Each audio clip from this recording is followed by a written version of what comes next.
আসসালামু আলাইকুম আমার প্রিয় ভাই ও বোনেরা, আপনারা কি জানেন সফলতা আসলে কি? এ সম্পর্কে কোরআন কি বলে এবং মানুষ কি বলে? আসুন জেনে নেই। মানুষ বলে যার টাকা পয়সা, বড় গাড়ি, বাড়ি, উচ্চ পদ, সমাজের সম্মান, সেই হলো সফল। মানুষের কাছে সফলতা মানে হলো অর্জন করা। কে কত আরামদায়ক জীবনে আছে, কে কত বিলাসবহুল জীবনযাপন করছে, তাই দিয়ে সফলতা মাপা হয়। যে মানুষ দুনিয়ার সকল সুখ সুবিধা পায় তাকে সফল বলা হয়। অন্যদিকে যে এসব পায়নি তাকে ব্যর্থ মনে করা হয়। কিন্তু কুরআন কি বলে জানেন?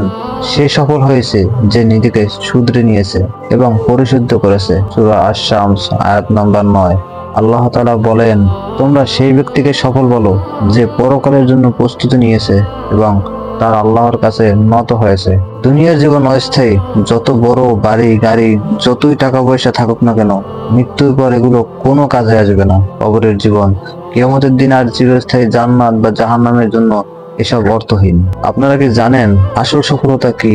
আসল সফলতা হলো নিজের নফসকে দমন করা, পাপ থেকে ফিরে আসা, আখিরাতের জন্য প্রস্তুতি নেওয়া, নিজেকে শুধরে নেওয়া এবং চরিত্রকে সুন্দর ও পবিত্র করা। মানুষের চোখে সফলতা দুনিয়ার বাহ্যিক সম্পদ ও উপভোগ। কোরআনের চোখে সফলতা আত্মার পবিত্রতা, পাপমুক্ত জীবন এবং আল্লাহর কাছে গ্রহণযোগ্য হওয়া। সফল সেই যার জন্য দুনিয়া নয় আখিরাত অপেক্ষা করছে। সফল সেই যে আল্লাহর কাছে তার নিজের আত্মাকে পবিত্র করতে পেরেছে।